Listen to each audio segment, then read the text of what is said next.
እንግዲህ አገር በቀል የሆኑ የሕክምና ስርዓትን ባንተ ውስጥ እያየን ነው ለትውልድ እየሰጠን በነፃ አገልግሎትን እየሰጠንና በአጭር ጊዜ ውስጥ ነው እንግዲህ ከ600,000 በላይ ፎሎወሮችን ያመጣውና ይሄን ነገር እንዴት አሰብከው እንዴት ወደዚህ ውስጥ ሙያ ውስጥ እንደዚህ በዚህ ውስጥ በገባ እንዴት ማህበረሰቡን አገለግላለሁ ብለህ እንዴት ወደዚህ ገባ የሚለው ነገር እስቲ ለተመልካቾቻችንም እየነገር እንግዲህ ተመልካቾቻችን ዮሐንስ አመሰግናለሁ ቲጂ በርግጥ ለዚህኛው ፕላትፎርም ለቲክቶክ አዲስ በመስለም ረጅም ጊዜ ነው ከ16 ዓመት በላይ ማለት ይቻላል ፌስቡክ ላይ ከ2001 ዓመተ ምህረት ጀምሬ እንደማለት ነው ግን ጽፌ ወጣለው እንጂ ራሴን በግልጽ ይዤ አልመጣም ነበር ይሄ እኛ ሀገር ላይ አሁን ሀገር በቀል ሕክምና ሲባል ማህበረሰቡ ያለው ልማድና ግንዛቤ ከጎጂ ዝንባሌው አንፃር ስለነበረ ኢንዲጂነስ የምንላቸውን ወይም የመድኃኒት እጽዋት የምንላቸው ለይቶ አገልግሎት ላይ መዋሉ ላይ ይሄ በልማድ ቤት ለቤት ያዝናቸው ዳማከሴን ጨምቆ ከመጠጣት አፍልቶ ከመጠጣት ውጪ ሌሎቹን የመሞከር ልማዳችን ምንድነው ከጎጂ ዝንባሌው ጋር የተያያዘ ስለነበረ እኔ ጽፋለሁ ቴሌግራምም ሲመጣ ቴሌግራም ላይ ጽፌ እወጣለሁ ማንነቱ አይታወቅም ጽፌ ነበር የምወጣው ቀስ በቀስ ግን ፎቶዎችን አጋራ ነበር እና እንደውም 2007 ላይ ሶሚኬ ነው ሰሞኑን ነው ለፊልም መቅረጫ 70 ካሜራ ይሰጠኛልና እኔ ምስሎችን የእንትኖችን ነበር የምወስድባቸውና አጋራቸዋለሁ ሶሻል ሚዲያ ላይ ማነሳቸው ፎቶዎች ይበዛሉ ይሄ ተክል መርጌታ ከሌ ተብሎ ነው ተለጥፎ ማየውና እንዴ ማነሳቸው ነኝ ተለጥፎ ያለው በብዛት እንዲህ ያለፍኩት ሄድና ቀስ በቀስ ነው ያየሁት ይሄኛው አልጎሪዝሙ መጣ ቲክቶክም ሲመጣ አልፈለኩም ነበር በቪዲዮ እስኪ ፌስቡክ ላይ ለምን አልጭንም ፌስቡክ ድሮም ነበርኝ የተወሰኑ ቪዲዮዎችን ጫንኩ ሀገር በቀሉ ዕውቀት በቤተሰብም ስለነበረ ምክንያቱም እኔ የደሸት ቤተሰብ ነኝ የደሸት አረግ ነኝና ስለነበረ ባባቴም ስለነበረ ዘመናዊ ትምህርቶቹም ላይ ያው ያን ያክል የገፋ ባይባልም አሁን ዘመናዊ ዕውቀት ላይ አወቀ ሰው ጠፋ የሚል ሳቢ ስላለ በኔ ውስጥ ማለት ነው እና ያወኩትን ነገር ለማህበረሰቡ ለማጋራት ጥረት አረግ ስለነበር ይሄኛው ፕላትፎርም ሲመጣ እኔ ላይ አደጋ 2014 ላይ አደጋ ተከስቶ ነበር ምን አይነት አደጋ ህይወቴን ሊያሳጣ የሚችል በቃ የለውም ማለት ይቻላል 7 ቀን መናገር አልችልም የነሳ አባቴ ገንዞኝ ነበር በቃ አልፏል ብሎ ቀብር እንዲቆፈርልኝ ሁሉ ያደረገ በአጋጣሚ አይቅ እኔ ነኝ መናገር የቻልኩ ገና ነው ጊዜ ያለው ምን ነበር ያጋጠመ ነገር ግን ያልታወቀም መተንፈስ አልችልም ልቤን ነበር ያዘኝና ምግብ መብላት አልችልም መናገር አልችልም ቤት ውስጥ ከምሽቱ 4 ሰዓት ተኩል ነው ከእንቅልፌ ነው የነቀውትና ስትሮክ የሚመስል ነገር ወቅቱ ዞኛል ግን መንቀሳቀስ አልችልም ሰው አልነበረምና በቃ እንዴት ልንቀሳቀስ ምንም አልችልም ስልክም ደውሎ ይሄ ድረሱልኝ የሚባልም ነገር አቅም አልነበረኝምና ማውቀውን ነገር ለማንም ሰው አላጋራሁትም እሺ ያኔ ነው ዮሐንስ ያወቀውን ነገር በሙሉ ዞት ሊጠፋ ነው ስለዚህ ውስጥ ለውስጥ መጽፋቸው የነበሩ ነገሮች እኔነቴን ማንም ሰው ያውቅም ማህበረሰቡ ደግሞ እኔ በማውቅበት መንገድ እነዚህኛ ሌላው ዓለም ኤክስትራክት አድርጎ ለየትኛውም የጤና ችግሮች መድኃኒት ያመረተባቸው 6000 መድኃኒት እጽዋትኛ ሀገር ላይ ነበር አሁን ተመናምነው እየጠፉ ባሉበት በባንክ እንኳን ለምተው ሳይያዙ ማውቀው ዕውቀት ዝም ብሎ ሊቀር ነው እና ቁጭቱ ነበር አላውቅም እንግዲህ ጨርሶ ያለኝ ነገር ይኖር እድል ተሰጠኝ ነው ብዬ ነው ማምነውና ህይወቴ አሁንም አለ ከዛች ቀን ጀምሮ የመጀመሪያ ቪዲዮን ብታዩ ፌስቡክ ላይ ስትገቡ አካለ ሰውነቴ በስፖርት የዳበረ ነበር የሚመስል እና በዛ ችግር ሰውነቴ ያልመለስ አለ የተለያዩ ህክምናዎችን ወስጃለሁ ምንም ችግር የለም ነው የተባለው የተገኘብኝ ችግር አልነበረ ግን የሚታወቀኝ ልቤን የለም እንደዚህ የሆነ ኃይል ተጭኖ እንደያዘው ግን መተንፈሳችን መንቀሳቀሳችን የነሳ ባቴ ራሱ በጣም እያዘነ እየከፋው እንደዚህ አንተን ድል ሲሰጠኝ የመጀመሪያውን ቪዲዮ ሰላም በየቀረጽኩ እኔ ዮሐንስ ሽፈራው ነኝ ሀገር በቀል እውቀቶችን ወይም የመድኃኒት እጽዋቶችን ለምን ዓላማ እንደምትዋሏቸው ነግራችኋለሁ። ከዛ በፊት በነበረው በዚህ መጣው 3 ዓመት እዚህኛው ፕላትፎርም ላይ ቲክቶክ ላይ እንግዲህ እግዚአብሔር ይመስገን እኔ ሳልሆን መፍትሄ የላቸውም ተብሎ የትኛውም ቦታ ላይ ሰው ገንዘቡን ጨርሶ እንባ ነው ዞልኝ የሚመጣ ድካምና እንባ ዞልኝ መጥቶ ግን እግዚአብሔር መሐሪ ሆኖ አሁንም ለብዙ ሰዎች ምክንያት የሆነ ነገር በቤት እየተሰጣለ ያ በህይወት የመለሰኝ አምላክ እሱ ስላደረገ ነው። አሁንም እሱ ስላለ ምክንያት አለው ያላጠናቀቅኩት ታሪክ ስላለ ብየነውና ማምነው በዚህ መንገድ አሁንም አለው ወደፊትም እንዲቀጥላለው። እኔ ልግባ እዚህ ጋር እሺ አማፒ በጣም ደስተኛ ነኝ በማግኘቴና እኔ ውስጥ ያሉ ብዙ ነገሮች አሉ። ይሄ ባህላዊ ነገር የምትማረው ነው ወይስ የሚወረስ ነገር ነው? ቅድም ስለ ደሽት ቤተሰብም ደሽት ነው የሚባለው ደሽት ስለሱ የማውቃቸው ነገሮች አሉ ያነበብኩት። እናንተም የዛ ፋሚሊ እንደሆንክ ነግረኛል። ይሄ ስፔሻሊ ለተወሰነ ቤተሰብ የሚሰጥ ጸጋ ነው ወይንስ ተምረህ የምታገኘው ነገር ነው? አንዳንዴ በቤተሰብ ውስጥም ሆነ አሁን ከእኔ ወንድሞች አሉ እህቶች አሉ። እኔ የማውቀውን ነገር እነሱ አያውቁም። ተመሳሳይ ዓለም ራሱ የለንም። የኔን ወንድም ብትጠይቀው ምናልባት ዛሬ የኔ ግልጸኝነት እያሳወቃቸው ሄዶ በፊት ትኩረት ያላደረጉባቸውን ነገሮች ዛሬ ትኩረት አድርገዋቸው እንዲያውቃቸው ረድቷቸው ካልሆነ በቀር እኔም ለእንደዚህ አይነት እውቀት ማህበረሰቡ ይሰጠኝ የነበረ ይሄ ዝንባሌዎች የልማዶች እንትኖች አሉ አይደል ውርሶች በዛ ምክንያት ጎጂ ነው የሚለውን ነበረ እያደግክ ስትሄድ ጉዳት እንደሌለው ሁለት አይነት ትምህርቶችን ደግሞ ማየት ስትችል እድሉ ነው ይኖርሃል። የትኛው ነው ጎጂ የትኛው ነው ጠቃሚ የሚለውን መመርመር ስትጀምር ጉዳት እንደሌለው ስታውቀው ዝንባሌው ሲያድርብህ በዛ ቤተሰብ ሀረግ መምጣት እድሉ ይኖርሃል። በደንብ ሶርሱን እያየህ እንድትመጣ ያደርግህና በራስ ደግሞ የምታሻሽላቸውን አሻሽለህ ውጤት ያላቸውን ነገሮች እንድትሰጥ ያደርጋል። ግን ማንኛውም ሰው አሁን ደሸት ሲባል የደሸት ፋሚሊ የሚባለው የቀለም ልጅና የዘር ልጅ ተብሎ ነው የሚከፈለው። በደም የደም ሀረግ ከውልደት የመጣው በቀለም ደግሞ የተማሩት ትምህርቱን የተማሩት ዘር ደሸቶች ይባላል። ይሄ ከአይኪው ጋር ይያዛል፣ ከዲኤንኤ ጋር የሚያያዝ ነገር አለው። አሁን ሐኪም አበበች ሲናገሩ ጎጃም ውስጥ ያለ ጥበብ ይሄን አጠቃላዩን አጥንቶ ለመጨረስ 20 ምናምን ዓመት ይፈጃል። የእጽዋቶቹን አይነት ቁጥራቸውን ውህዳቸውን ለምን መድኃኒት እንደሚሆኑ ሌላም ነገሮች አሉ። እንደዚህ ማለት የሚነበቡ ምን የሚሉ 28 27 ዓመት ይፈጃል። እንደዛም ለመሆን መመረጥና ይሄ አቅም ያስፈልገዋል።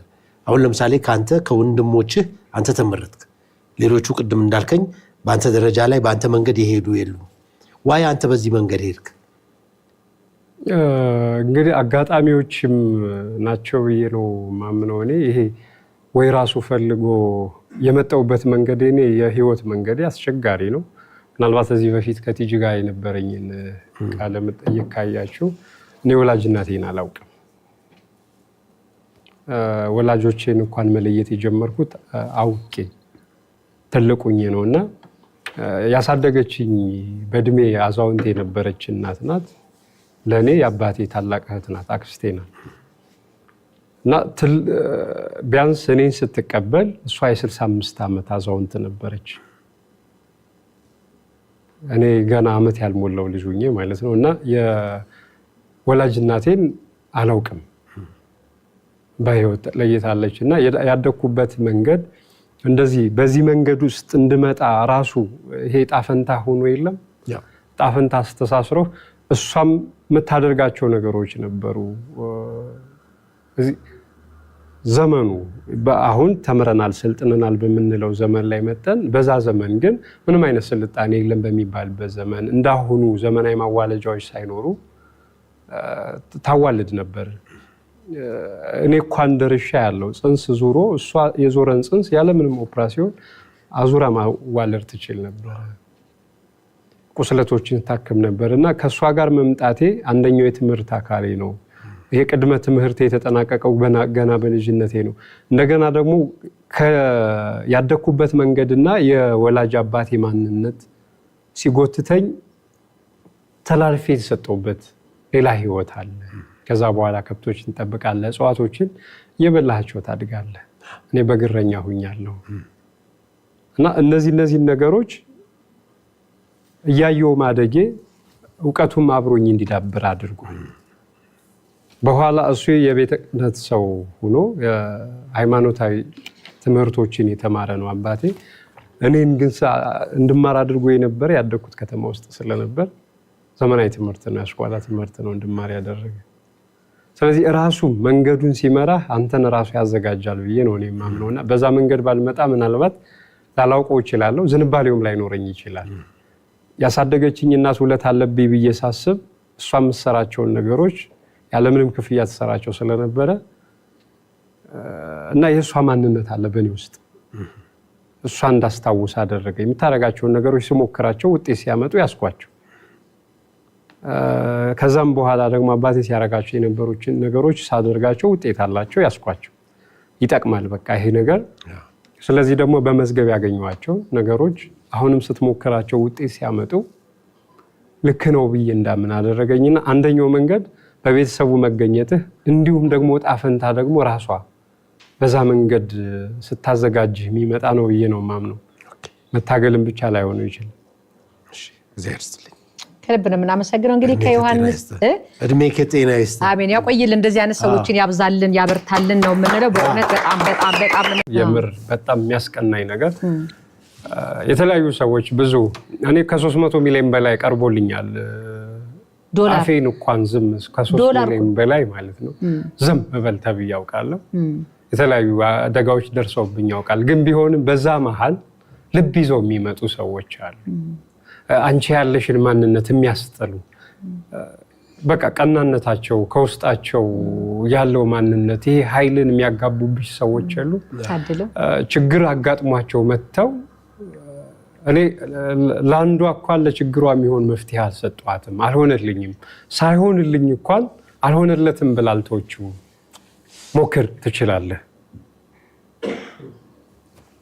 እንዲያም ሆኖ በሷ ውስጥ ያለው ጽናት፣ በሷ ውስጥ ያለው እምነት፣ ህይወቷ፣ ክብሯ ይሄ የያዘችው የለም ተስፋዋ በሙሉ የሚያስቀና ሰዎች ይመጣሉና አንዳንዶቹ ደግሞ ይሄ አላቂ ወረቀት ስላላቸው የሚገዙሽ መስሏቸው ይመጣሉ።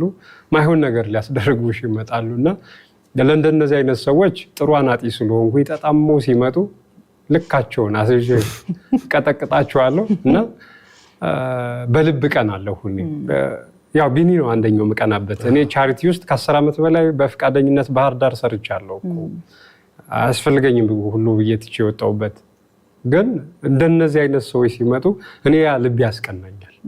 ያ በጎነት ያለው እድሜ ለምን አስፈለገ? ትጅ እድሜ ለምንድን ነው ያስፈለገሽ? አንተ እድሜ ለምንድን ነው ሁላችን እድሜ ለምንድን ነው በጎ ለማድረግ?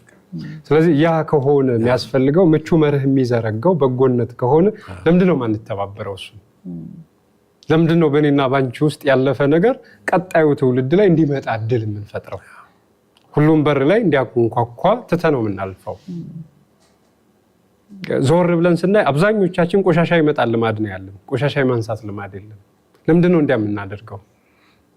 ምን ተቀይሮ አይተን ነው? እና ጥሩ ልብ ያላቸው ሰዎች ከመጡ እኔ ፕሮስቴት ካንሰር አደኘው እኮ 500 ሺህ ብር ለአንድ ጉዞ ተጉዞ 2 ሺህ ብር እንደው ደክመሃል ያለኝ ሰው አለ። የትራንስፖርት ልቻለህ ብዬ አውቃለሁ። እንዴት የመጣው ከውጭ ነው። እሺ አሁንም ቤቴ ውስጥ አለ። ፋይሎቹን ፋይል አደርጋለሁ። እኔ ሜዲካል ሪፖርት ስለምቀበል መጀመሪያ ሂስትሪያቸውን አያለው። ከዛ በኋላ ከትሪትመንቱ በኋላ ደግሞ ድጋሚ ሌላ ሂስትሪ ጠይቃቸዋለሁ። ሄዱ የሜዲካል ሪፖርት አምጡ፣ ነፃ ናችሁ አይደላችሁም የሚለውንና እኔን ለማግኘት ከ500 ሺህ ብር በላይ ወጪ አውጥተው የመጡ ሰዎች ቤት ላይ የሚያደርጉት ነገር የሚያስቀኝም አለ አንዳንድ ሰዎች። እና ለምንድን ነው የሚያስፈልገው? እሱ ሲድ ባንክ እየገነባው ነው አሁን። እኔ ብቻዬን ነው እያደረኩት ያለሁት። ምናልባት አንቺ አይተሻል። ሌላው ሀገር ላይ የምንቀናባቸው ነገሮች አሉ። ቦታኒካል ጋርደኖች፣ ዓለም ላይ ያሉት ቦታኒኮች እኔ አሁን የቢኒን የማየው እንደዛ ነው። የሰው ልጅ የምናቆይበት የሰውን ዘር የምናቆይበት ነው። ዘረመል የሚቆዩበት ብዛ ህይወት ቆይተው ለጥናትና ለምርምር የተለያዩ ችግሮቻችን የምንፈታባቸውን ተቋማት ሌላው ዓለም ገንብቷል። እኛ ዘሮቹ ነበሩን። ኢትዮጵያ ዘር እያላት አሁን የዘር ባንክ የላት። ዘር እንገዛለን እንዲሁም በየጊዜው። ስለዚህ ወደፊትስ ምንድን ነው የምንሆነው? በልውጥ ዘረመል ምክንያት የሚመጣብን ይሄ የተለያዩ የጤና ችግሮች የሚመጡት ስርዓተ ምግባችን እየታወከ ሲመጣ ነው። ስለዚህ ይህንን ነገር ልንከላከልበት የምንችለው ተፈጥሯዊ የሆነ ዘሮቻችን በማቆየት ካልሆነ በቀር ለውጥ ስለማይመጣ ተባብረን ዛሬ ሰዎች የጤና ችግር ሲያጋጥማቸው እያሳከምን ነው አይደል? ነገስ አቅማችን ሲቆም ሳንችል ስንቀር ችግሩ እየበዛ ሲመጣ የምንከላከልበትን መሳሪያ ስናጠውስ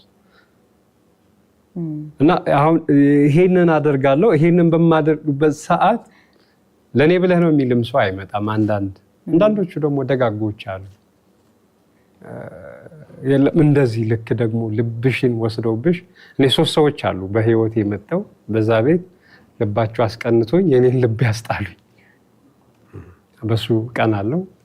ዘር ላይ ግን ሁላችሁም የምትሰሙኝ ኢትዮጵያን ዘር ላይ እያጣና ከአመት የምናጣቸው ዘሮች በጣም ብዙ ናቸው። በጣም በርካቶች ናቸው።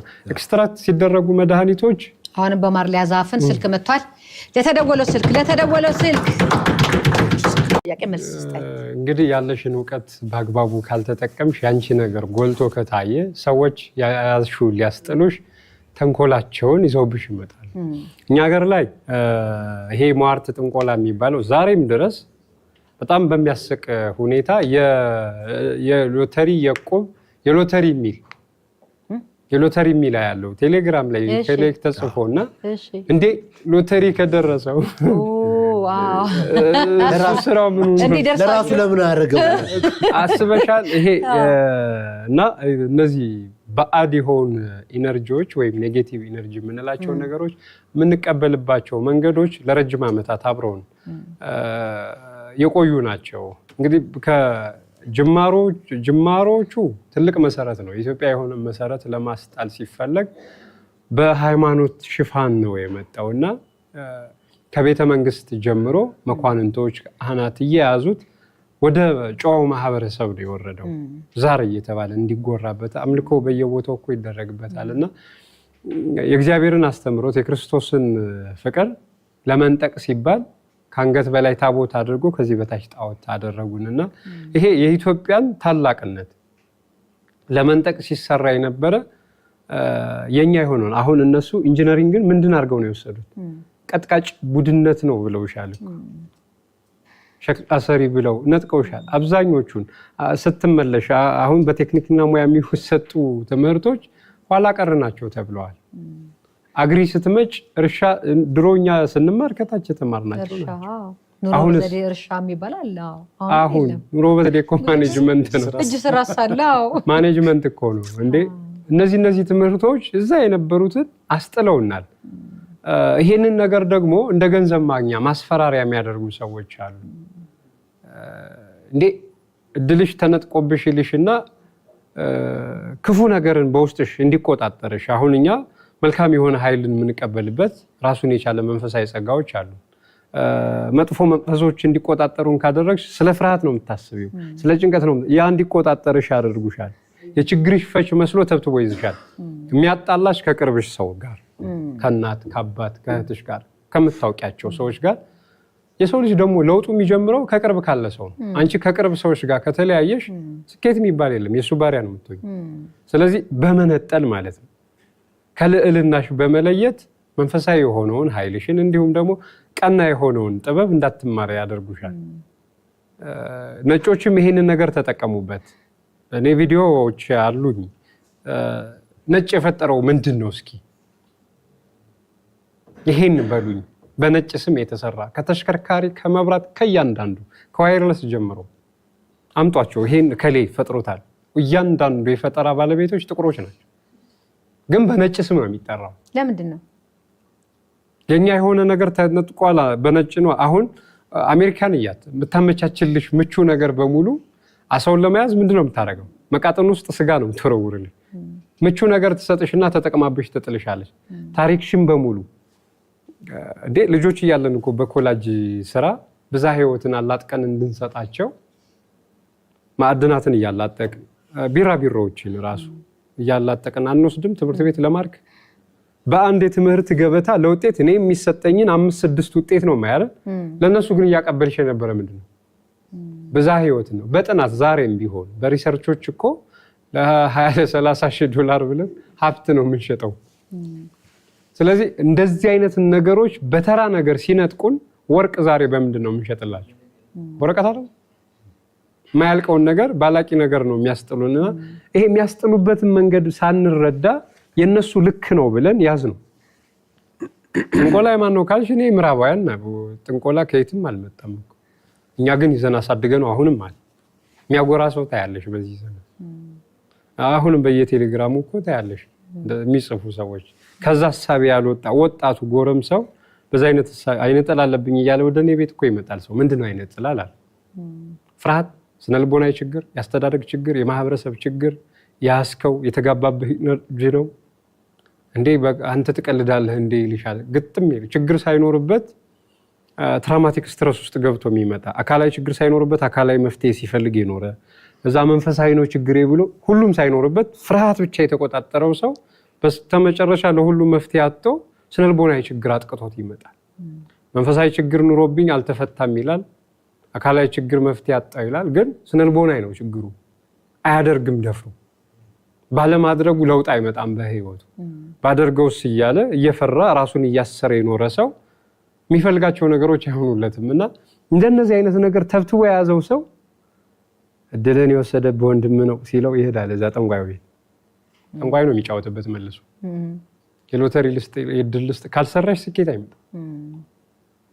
ስለዚህ ስኬት እንዲሳካልህ አደርግልሃለሁ ሲለው ያንን ነገር የሚያምንም ሰው ታያለሽና እነዚህ ነገሮች አስተሳሰቡ የኛን ሊያስጥሉን የተሰራብንን ነገር ዛሬ የሚዘነው አሁንም ያን ስራ ማክበራችን ነው ደግሞ መቀበላችን ነው በጣም የሚያናድደው ነገር።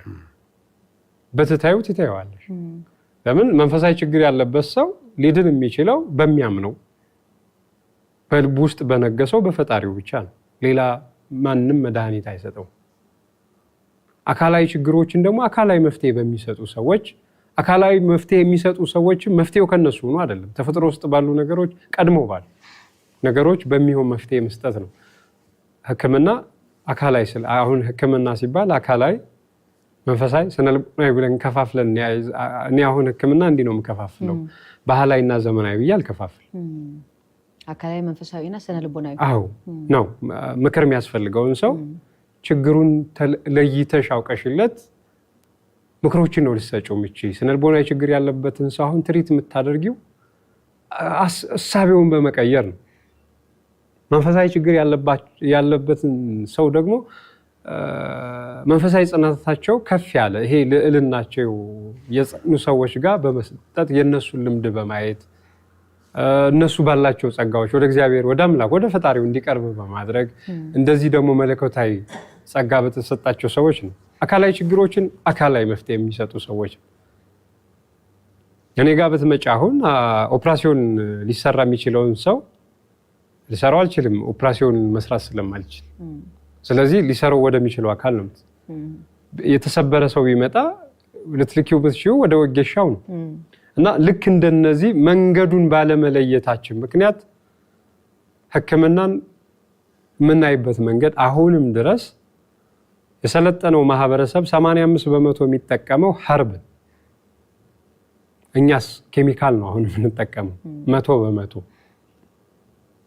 እነሱ አምርተው መርዝ ይሰጡናል፣ የኛ የሆነውን ነገር አሁንም ይወስዳሉ አይደል? ንጹህን ነገር ኬሚካሎችን በመውሰድ ተጠምደናልና ቆም ብሎ አለማሰብ ልከኛውን ነገር በትክክለኛው መንገድ ባለመረዳት የመጡ ናቸው።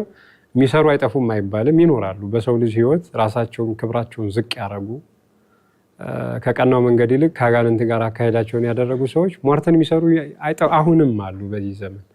ግን በእነሱ ህይወት ውስጥ የሚመጣም ለውጥ የለም። ምክንያቱም አብሯቸው ያለው የሰው ልጅ ህይወት ማበላሸት እንጂ ዋና ዓላማው ዲያብሎስ ሁልጊዜም የሰው ልጅ ህይወት ማበላሸት የሰው ልጅ ጠላት ነው፣ ቀንደኛ ጠላት ስለሆነ እና እነዚህ ሰዎች የሚያስተምሩት አስተምህሮትን ለይቶ ባለማወቅ ሕክምናንም ከጥንቆላ ጋር ከሟርት ጋር ያያይዙታል እንጂ መንገዱ ሌላ። ሕክምና አካላዊ፣ ስነልቦናዊ፣ መንፈሳዊ ተብሎ ነው የሚከፈለው። እንደ ባለሙያው እንዳለው እውቀት ሕክምናውን ይሰጣል። እንደዚህ ነው እኔ የማምነው። በጣም አሪፍ። ስለሽ የምትለው ነገር አለ? አሚን በጣም ትልቅ ሰው ነው ያገኘ ነው። በዚህ ዘመን በእኔ እድሜ እንዲህ አይነት ሰው ኮሚኒኬት የሚያደርግ ስክሪን ላይ የሚቀርብ ሰው ማግኘት መታደል ነው። በጣም የእውነት መታደል ነው። ድሮ አዲስ አበባ አካባቢ እኔ እዚህ አቃቂ ነው ትውልድና እድገቴና ብዙ ቢራቢሮዎች ነበሩ። አሁን የለም ቢራቢሮ። አዲስ አበባ ውስጥ ቢራቢሮ አይተሽ ታውቂያለሽ? የለም ቢራቢሮ። በጣም የሚገርመኝ ዘመሚት የሚባል ቀይ እንትን ነበረ እንደ ጉንዳን እንደዚህ ከመሬት ውስጥ የሚወጣ የለም ዘመሚት። የገብስ ዝርያ አለ። እኔ እስከ 15 አይነት የገብስ ዝርያ ጠብቅ ያለው አለኝ። በጣም ነው ሰርፕራይዝ የሆንኩት። እንደሱ በአንድ ኢትዮጵያዊነቱ አንድ አቅሙ ድሮ ገብስ ለበሶ የሚሆን ገብስ ለብቻው ነው። ሰነፍ ቆሎ የሚባል ለብቻው ነው ያለው። የቢራ ገብስ አለ። የቢራ አረ ይሄ ኢንዲጂኒየስ የሆነው የኢትዮጵያ ገብስ ዘመቻ ሲሄዱ ድሮ ገብስ ቆልተው አዘጋጅተው ምናምን ነው የሚሄዱት። ለዘመቻ የሚሆን ገብስ አለ። አድዋ እኮ ሲሄዱ የተለያዩ አይነት ገብሶች ረጅም ጊዜ የሚቆይ ገብስ አለ። የስንዴ ጠመዥ የሚባል የስንዴ ዘርያ አውቃለሁ። ቡንኝ የምትባል ጤፍ አለች። 3 አይነት ብሏል። እንደዚህ የለም። አሁን ማዳበሪያ ካላገኘ እህል አይሆንም። እና ዝም ብለን ስናስበው እነዚህን ጠብቆ ማቆየት በራሱ እጅግ በጣም መባረክ ነው። ትልቅ ነገር ነው። እኛ ግቢ አሉ እንደዚህ ብዙ አይነት ቫራይቲ ኦፍ ቅጠሎች አሉ። ቶንሲል ያመኛል እኔ ብዙ ጊዜ። ከሴ የሚባል አንድ ቅጠል አለ። ደማከሴ አይደለም፣ ከሴ የሚባል ለቅቤ ማንጠሪያ የምናደርገው እሱ ኮሰረት። ለችቦ ጊዜ ይሄ የምናደርገው ማለት ነው። እኔ እንጃ ብቻ 20 አይነት ነው እንግዲህ ከሴ በአይነት 20 ነው ዘርያው አንድ ቢሆንም አንደኛው ቅጠሉ እንደዚህ ሾል ያለ ነው። ቅጠሉን አንድ ላይ አድርገሽ አስገብተሽ መጥረግ ነው አንደኛው መዳኛው። ጉሮሮች ዙሪያ ስትጠርግ 15 ደቂቃ ነው። ወይም ደግሞ አኝከሹ ማጎወጥመጥ እዚህ ጋር 15 ደቂቃ ትድኛለሽ። በ15 ደቂቃ ፔኒሲሊን መወጋት የለ ምን የለ። እንዲህ አይነት ነገር አለ። ደማከሴ ታሽተው የሚድኑ ስንት ሰው አለ። አሸክት አሁን ለቶንሲል አሸክት ድሮ ድንች የሚቀቀልበት ተለብሶ ሸካራ ቀጫጭን ቅጠል የነበረ ድንች ሲቀቀል ድንቹ የሚደረገው አሁን ቶንሲል የምንላቸው ሊምፋቲክ ሲስተሞች ናቸው፣ ስርዓቶች ናቸው። ባክቴሪያዎችን፣ ቫይረሶችን ወደ ሰውነታችን እንዳይገቡ በመምጠጥ የሚያስወግዱልን። ስለዚህ የነዚህን ኢንፌክሽኑ ከባክቴሪያም ቫይራልም ሊሆን ስለሚችል አቅምን በማጎልበት እንዲወገድ የሚያደርግልን አንደኛው አሸክት ነው። ለየትኛውም ሰው አሸክት የቶንሲል መፍትሄ ነው። ብዙ አሉት ቶንሲሎችን የሚያስወግዱ። ግን አሁን ሊምፋቲክ ፊልትሮ እንዳይኖርሽ ይደረጋል። አንድ ሞተር ቶንሲል ወጣ ማለት አንድ መኪና ምንድነው ያለ ፊልትሮ ነው። አሁን ህፃናት ላይ ይሄ ነገር ሲደረግ ነው እኔ ብዙ ባገኘሁት አጋጣሚ የምናገር የህክምና መንገዱ መቀየር አለበት። እነዚህ ሊምፋቲክ ሲስተሞቻችን ከወጡ በቃ መኪና ፊልትሮ የሌለው ሞተር ምንድነው የሚሆነው? ይስባል። በቃ ሁሉንም ነገር ነው የሚስበው። ማጣሪያው ነው ፊልትሩ። እነዚህ የሚያብጡት ሰውነታችን ሲቆረጥ ፍርንተት የምንላቸው የሚያብጡት እኮ ያለውን አደጋ መጣው የሚይዙት በሽንት መልኩ በላብ መልኩ እንዲወገድ የሚያደርጉልን ናቸው። እና እነዚህን ነገር የሚያግዝ የተለያዩ ሀርቦች አሉ፣ ኢንፌክሽኖችን የሚያስወግዱ በባህሪያቸው ደግሞ ለየትኛውም ቫይረስ ተጋላጭ እንዳትሆኝ መጣው ነው የሚይዙልሽ። እና እነዚህ ስርዓቶች አሁን ግን አድቫንስ ተብሎ የሚወሰደው ነገር መንገዱን እንድንስተው ነው ያደረገና እዚህ ላይ ነው መጠንቀቅ